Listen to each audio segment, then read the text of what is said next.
Hi Shepherd's Pie, greetings from the Philippines. Welcome back to the channel for a coffee and a chat about my latest visit to the immigration office and my visa extension application. Now, in the interest of transparency, I'm going to have to say this is the first time I'd ever been to the immigration office to extend my visa. Now, I've been here for just coming up to 1 year, but up until now, I've been using JRC, the visa agency in town, which is next to the immigration office. Now, the reason I've been using them was I've been doing travelling. I was living in Siquijor and I was moving about, and I didn't want the inconvenience of having to come back and go to the immigration office. So I basically left my passport with them for like the last 11 months so that they could take care of all my visa extensions for me. So my experience, which I'm about to talk about now, is obviously the first time I visited under the new directive. Now, I'm assuming the way I was treated or the questions I were asked was because of the new directive. But as I say, it's the first time I've actually gone in person. I've only been there once before, and that was to get my ACR card when they, literally I went to the JRC, filled out the paperwork with them, they escorted me into the immigration office, I got my ACR card, and I went back into the JRC office. So, this experience now, I don't know if this would have happened to me if I'd been there a couple of months ago. Talking to people over the last week, I think it's the new procedure. I don't think they were like this before. But anyway, I'll tell you what happened. I'll tell you what they asked me, because it has confused me a little bit. I'll be honest now, it wasn't an interrogation. I said that in the thumbnail, was it an interrogation, was it an interview? No, they were very pleasant. But they did ask some potentially difficult questions. And I did get some mixed messaging from them. Basically, we went there last week, myself and Ellen. The first day we went, there was a hell of a queue. Much longer than I'd ever seen queue-wise before, because when I'd gone to JRC in the past, I had seen the queues outside the immigration office, and there weren't really any. But when we went the other week, there was a long queue. And I got talking to some people there and I asked them, and they said the reason there was a long queue was because they were asking more questions. The interviews were going on longer because of the new directive. So that's why I'm saying I get the feeling that the experience I had this time was down to the new regulations. So anyway, we knocked it on the head that day. We didn't bother. We took the forms home and we filled them in. And a couple of days later we went back. There was a queue again, but this time we thought, sod it, I'll just wait and get it done. Now, I did have a couple of options. I could have used JRC again. They charge 1,000 pesos. Would it have avoided me asking the questions? Being asked the questions I was asked? I don't know. I don't know if JRC can just maybe JRC ask you the questions, or maybe they come through with you. I don't know. I don't understand how you can have an immigration interview if you're doing it entirely through the visa agency. But anyway, I wasn't. The other option was to do it online. Now, I did want to do it online because I'm a bit of a worrier. I know it's supposed to be convenient to do it online, and I probably will at some stage do that. But I thought if they're really tightening things down, they can't ask you that many questions online. And if they refuse my application online and say I've got to go to the immigration office, I'm just going to worry about it, like whether I'm going to get kicked out of the country or not. Which is stupid, really, because I shouldn't have any worries. I mean, I've been here 1 year and I am a tourist. I've not got a job here. I'm here for tourist purposes. I'm financially secure, independently secure. So, I mean, really, I don't think I should have a problem. But it's like anything.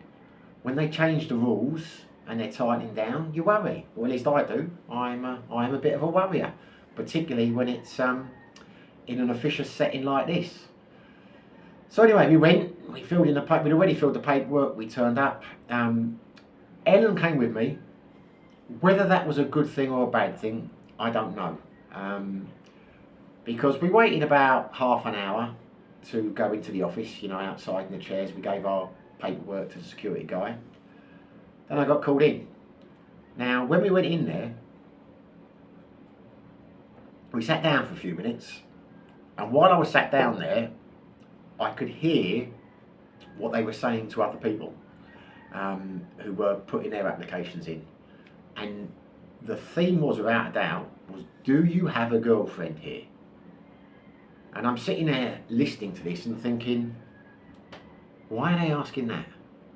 I can understand them asking about a wife, because as we all know, there are a hell of a lot of people here who've been here for a number of years who are married but haven't gone over to the marriage visas. So I'm listening to this, and they were asking everyone if they had a girlfriend. So I'm thinking, why are they asking that? And what's the right answer? Because I want to be honest with them, because as I say, I don't think I've got anything to hide. But if you say you're here and you've got a girlfriend, does that go against you, or does that go for you? Because it's a strange question. Because yeah, I have a girlfriend, Ellen, you know her if you watch the channel, but that's not the reason why I came to the Philippines. And she's not the reason why I'm in the Philippines. I'm here because I planned to come here for 2 years, and that was always my plan.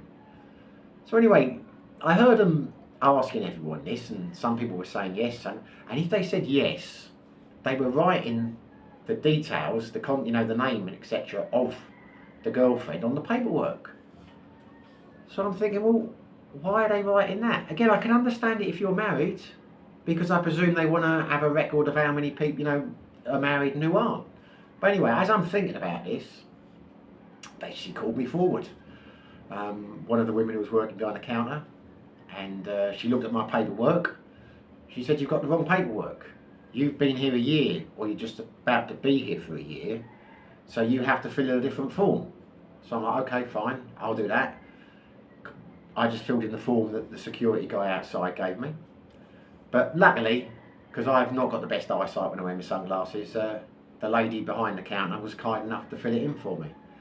So she starts filling it in, but she says to me, because you've been here a year, it's very important how you answer this next question, because they're basically having a crackdown on people staying past the year mark.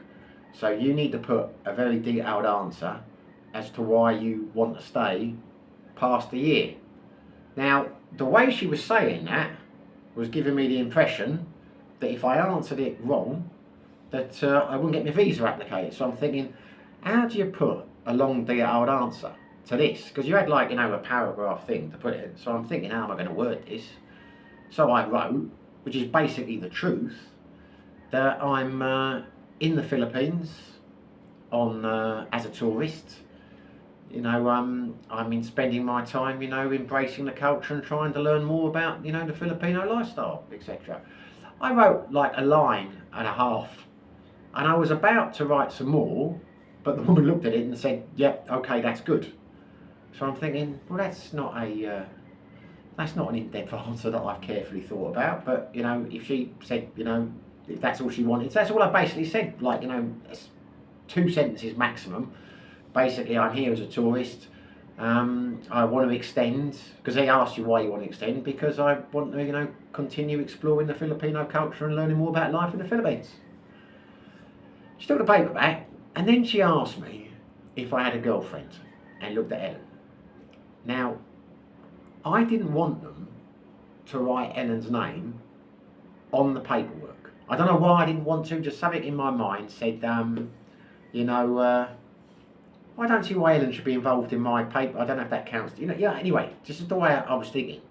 So I said to her, look, yes, she's my girlfriend, but she isn't the reason why I came to the Philippines. I've met her since I've been in the Philippines. She's not the reason why I'm extending to stay in the Philippines. So yes, she's my girlfriend, but that's not anything to do with my application. And the woman looked at me, looked at Ellen and said, okay. And she didn't write Ellen's name down on the paperwork. Now, I don't know if that was the right thing to do or not. I don't know how they're looking at it. But the point is, as far as I'm concerned, I'm thinking I'm a tourist extending for tourism purposes, which is true. Why does it matter if I've got a girlfriend or not? But as I say, I didn't lie. I told them I had a girlfriend. I just wanted to make the point that, that wasn't why I was extending. Because I don't, whether that means they turn around and say, well, you should be married by now. I don't know. Maybe I did the wrong thing. Maybe if you've got a girlfriend and you put the name down, that goes in your favour because you know a Filipino here. I don't know. I spoke about it with Ellen afterwards. She doesn't know whether that's the right answer. All I'm telling you is that was what they were asking everybody. So it obviously matters to them what your answer should be. As I say, but I didn't lie. I was honest about everything. And as I say, I'm not that worried about these changes in immigration rules because I've been here a year. I did a previous video, what my opinion of what will happen, going forward based on my time in other countries. Not talking about that now. I'm not going to give you any of my opinions on how the visas. I've done that. Some people like my view. Some people disagreed vehemently with them. As I say though, the way I look at it, you can stay here for 36 months as they stand. I've not even been here 12 months. I'll have been here 12 months next month. I am a tourist. I'm not working over here. So as far as I'm concerned, I shouldn't have anything to worry about. But the way she was wording it, the way she was saying it's important, the way you answer this, the way she was saying, we're going to look at this very carefully and it goes to the immigration office, yeah, it did worry me a bit. And it worried me what the answer I gave regarding Ellen, rightly or wrongly. But anyway, I filled the paperwork in with her and then she told me to take a seat again. So I sat down and then she did tell me that I've got to get an ACR card the next time I extend, which was interesting because that's why I'm saying reading between the lines. 1 minute I'm being told that it's very important how I write the application because they're going to give careful consideration whether I can extend, but then the next conversation we're talking about me having to get a new ACR card for my next extension when I didn't even say I was going to extend. I didn't even mention that. You know what I mean? So, if there was a good chance that it was going to get rejected, then why are we talking about, my extension, to an ACR card on the next one? Anyway, I don't know. I took that as a positive. I went from being a little bit worried by the question to thinking, oh, wait a minute, there seems to be a bit of light at the tunnel. There seems to be an assumption that I'm going to get it. Anyway, I went and sat down. And a couple of minutes later, there is the lady who you pay. She's a customs official. I'm not sure who the other one was. She was very nice, very helpful, but she was wearing civilian clothes. This lady was wearing immigration uniforms. I went up to deal with her. First question she asked me, she looked at the forms, says, do you have a girlfriend? Before I could answer, I could see the woman behind the counters going, don't worry about it, signaling to her, and she acknowledged that and carried on. So whatever I had said to the immigration lady, the first one, had made an impression. It obviously wasn't the wrong thing to say, I don't think, because the way she was acting anyway. So she didn't ask me again about my girlfriend. If I had said, if I had just given them a name to their girlfriend, would it have been different? Would they have told Ellen's details? Would they have asked Ellen questions? I don't know. That's just the way we did it. So she says to me, she looks at my ACR card, the other lady looked at it, and she said, we don't have your biometrics. We need your biometrics. Now, I don't know why they don't. I can't get my head around this, because when I got the ACR card the first time, they took my fingerprints, they took a photograph, they did my biometrics. Apparently, looking on the card, it didn't say they were in the system. So they took them again. So they had basically lost my biometrics somehow. Now, that's all small beans. But I tell you why I'm telling you that, because it worried me. Because when I actually, after we'd done that, they said to me, do you want to extend for, you extending for 2 months, that's what I was going for. They asked me if I wanted to pay for the express service or the standard service. And the express service, I think, was about 800, 900 pesos more, and you could get it back. This was on a Friday. I could pick it up on Monday. I paid the extra and went through the express service because I want my driving license. I want my passport for something which I'm not going to talk about yet. I might mention it in another video because I don't want to talk about it till it's sorted. But I potentially need my passport for somewhere I'm going to go next week, as in the physical passport with the visa extensions. And also, I just want to know if I got it or not. I didn't want to be waiting, you know, a couple of weeks worrying if I was going to, you know, get approved or not. But it got me thinking. This is Friday afternoon in Dumaguete. It's like 3 o'clock. The visa offices are closed on a Saturday and a Sunday. They're saying I can get it back on Monday. I'm thinking, well, if my passport's getting sent up to Manila, who's going to make the decision on whether, you know, it all seems very quick for a difficult decision to be made. Anyway, because I was doing it that way, we had to go next door and get some photographs done, some photocopies done on my passport and visa and various other things they needed for the paperwork. So we went and did that. And I gave it to her. And I paid the money. And they said, thank you, sir. Come back on Monday. And I'm like, okay, but what about a receipt or something? And they kind of looked at me and said, no, we've got the money and we got the thing. You'll get your change when you come on Monday. And I said, yeah, but I've got no paperwork, I've got no receipt or anything like that. And one of these guys who was sitting in the queue, who'd obviously done it a few times, said, don't worry about it. They don't, you don't get that. You just come back again. Now, I must admit, I wasn't happy about that. I didn't say anything. Didn't want to have an argument in immigration. But I'm sitting there thinking, they've lost my biometrics. I've now given them my passport and money and photocopies, so I've got nothing in terms of my passport. I've got no record that I've given it to them. If I come back Monday and it's gone, what proof have I got that it ever went in there in the first place? But apparently that's the way it works. Whenever I'd gone with JRC, you'd give them all the stuff, but they'd give you a receipt for your, you know, your thing. So you had a piece of paper to say when you'd submitted it, etc., etc. You don't get any of that here. So I'm thinking, okay, that's the system. But then she looked at my ICR card again. The woman in the uniform. And she said that, I'm just going to switch the aircon off, Ellen's signalling at me, it's getting too cold. She said, your ACR card will run out next month. So when you extend, you in 2 months, you will need to get a new ACR card and you will need to get another extension, you know, before you extend. So you need to come back here again for that. So I'm thinking there, again, she's talking about it's not going to be a problem. She's, you know, none of this.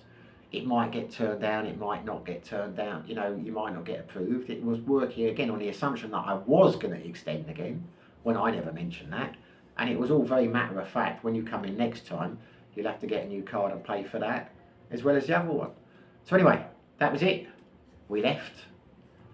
Monday came. I didn't want to go in the morning. I kind of got it in my head that it wouldn't be there till the afternoon. So I went at 3 o'clock in the afternoon. I went by myself. I didn't bring Ellen. I thought, well, if I'm going to get deported, you know, I don't want, you know, her crying and dragging at me. I'll just be a man and I'll walk through. She's laughing on the bed there. Turned up, there were no queues. There was no one there. Security guard took my name, walked in. I was just handed it. No problems whatsoever. It was incredibly quick. There'd been no, you know, that was it. It was a very simple process. So that was my experience. I must admit, I didn't enjoy it. Not that they were being rude. I just felt uncomfortable when the way she was saying that they're going to seriously review it because I'd been here for a year and they had to make a decision on whether I could extend. That got me thinking, oh, wait a minute, maybe I should be worrying. But again, I say, I don't know why I should be. I mean, the way I look at it, I know some people here who've been here I talked to a guy the other night, been here 12 years. and he's married. And when they asked him the other day about his extension, he said because he's got family, he's got, you know, the rest of it. I know a lot of people have been here like, you know, 5, 6, 7, 8, 9, 10 years. So rightly or wrongly, I'm looking at it thinking, I've got to be very far down the, you know, down the line to start worrying about that kind of thing. Am I fooling myself? I don't know. Because of the way it was, because I found it a bit stressful, I think I would use JRC next time, or I would try the online one if I could, but I can't because I've got to get the ACR card. It's actually got me thinking about leaving the Philippines for a few weeks and saying to her, you know, let's go over to Thailand or somewhere, but she can't really get the time off work. But I don't know why I am worrying, because as I say, I'm probably worrying for no reason whatsoever. I am just a bit like that. But yeah, I'm not looking forward to going back there again, as I say, but you know, it is what it is. Again, maybe it's like that every time. They were polite. It's just I didn't know what the answer I should. And I've spoken to a few expats about this the last week. I told them about what they were asking about the girlfriend, and they're all like, you know, well, what are you supposed to say? What are you?